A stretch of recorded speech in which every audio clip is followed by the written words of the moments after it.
In studio this morning, I'm also hosting Pastor Margaret Kenye.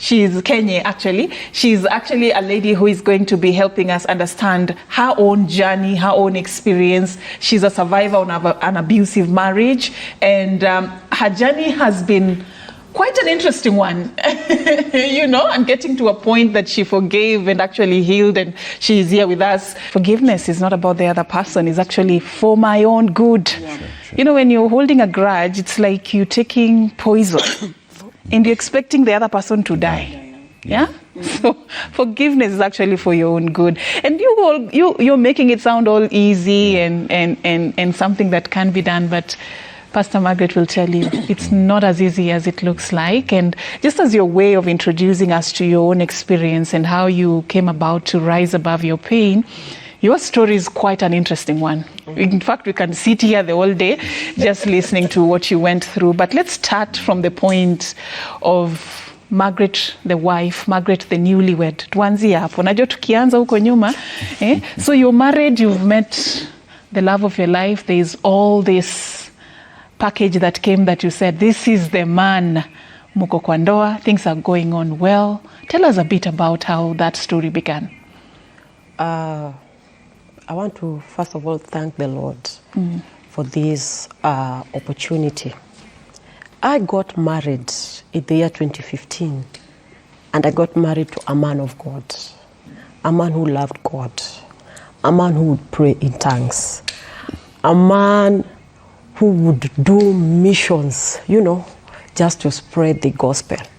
But a man who equally had a challenge. And his challenge was his anger levels, his temperament. So here we are, and this is a man who treated me well when we were courting. This is a man who would book me flights, you get? Because when we were courting, I was working in Siaya, he was based in Nairobi. This is a man who will just fuel the car full tank, pap, he's in Siaya, just to come and see me, even for 2 hours and drive back. He's a man who made me feel like, nimeangukia. But immediately, he treated me well. Okay. Wacha nisichome. He treated me well. Actually, if I'm to say this, my first flight, he's the one who booked it. He was the one who introduced me even to flights. And by the time I'm landing at the airport, his car is parked at the VIP, whereby people don't park. But I don't know how he used to do it to manage to get the slot, so that when I just exit like this, he has already opened the door for me. So, for me, I was on top of the world. I was like, this is a good deal. And furthermore, I'm a pastor, he's a pastor. So, after you have wedded, you can pretend in dating.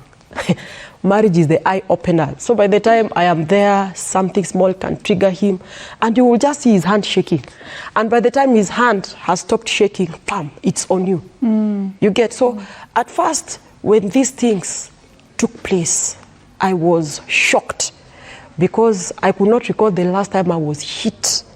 But now the shocker comes in the sense that this is a man of God. How many months or how many years? Around 7 months. 7 months into marriage? Around 7 months into marriage. You get your first, was it a slap or what?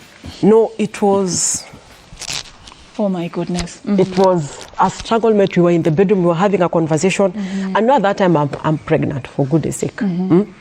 7, 8, 9. It was 9 months into marriage, because at that time I was around 3-4 months pregnant. It was a bit shocking. I was surprised.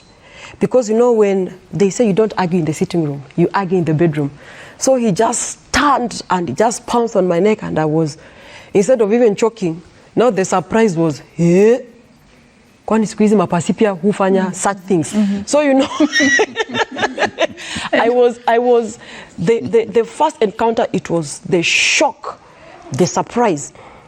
And till now when he realized I'm gasping for air, is when he stopped. And the next day he was traveling to Mombasa to go for work. So he went, and I don't know what took place. And then he called me when he has reached there, and he's like, Margaret, it's okay, I'm sorry. I just don't know what came over me. My anger levels, now the eyes are opening. Now this is marriage, the eyes are opening. And I'm a pastor. I was even ashamed to share. How do I go and tell, my bishop or our senior pastors in the church that Ogasa has just done this to me. So I kept quiet because I'm like, what will people say? And the thing is, do pastors really do this? And I came to realize, you know, by the time I came out in the open and I spoke, I came to realize people have gone through this a lot. There was another second encounter. At that time, the pregnancy is growing. There is a lot of hormonal reactions. I am reacting differently. Remember, this is the first time that I'm being pregnant. I've never been pregnant before. And anytime there will be a case, an issue. One time he got so physical, he beat me up. You don't know the meaning of beating. He beat me up. I don't know the meaning of beating. You have never been beaten when you're big. He beat me up until he tore my clothes till I was naked. Now, and you know, at that time I think I was around 8 months pregnant. The pregnancy was up to this side. Actually, what had ensued around... So this was like a pattern, Margaret? Like, yes, there was the first one. There was the second one. There was the third one. The one which really stood out for me is because I was 8 months pregnant. We were living with relatives in the house from his side. Because at that time, I was pregnant. I couldn't do many of the things. He was like, why should we pay a house help? And yet I've got some relatives who are just doing nothing in the village. So let's just one come. The marriage is new. This is the first time that I'm pregnant. Everything is new. And you know, it was like that is another community. I'm the only person here who is an outsider. We're living with 2 of his relatives. So most of the time, he tended to bend towards their side. Even, you know, even when they do a mistake, if I tend to correct, I'm a new wife, you know, it was a mistake on top of a mistake, is when I came to realize when you're newly married, you should not stay with relatives from either side because 2 of you are still new. So he tended to bend on their side, and I was like, because of these things that are happening, why don't we release these people? They go back to their place. We remain the 2 of us. We sort out. Then he said they cannot leave. If anybody is to leave, unless you leave, they leave, they go away, and they're helping us here. And I was like, I'm not even seeing the help. Why? Because most of the time, the finances were coming on my side. I felt like I was being drained. And at that time, I was employed in the bank. I was the one who was on a payroll. He used to work on contractual basis. At times, the contract will come. At times, the contract will not come. And when the contract will come, it will come a good deal. 800,000, 500,000, 300,000. And even when the contract comes, you will not even see the money.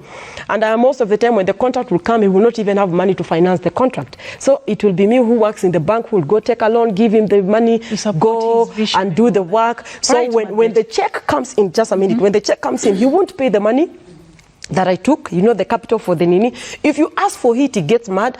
At that time, he has spent the money. You don't know where he has spent the money on, because rent is owing, food is owing, bills are impounding. We have 2 extra mouths to feed, plus me, plus the baby 4, plus him 5, and all of it is coming from my pocket. I was like, I need a break, you know, and I'm the one taking care of the medical bills, everything. So when he rose up and he said they will not leave that day, the man beat me. Hey, I've never seen beating. That day I saw beating. Till he tore my clothes, till I became totally naked. And he was telling me, you are going to leave the house. And he was pushing me outside of the bedroom. And you know, the 2 guys are in the bedroom. And it just happened, let me just finalize by this one. It just happened that my sister had just passed by to drop me. You know, when you come from the village, my mom would send me some things, some chicken, some fish. So he had just come by to drop it.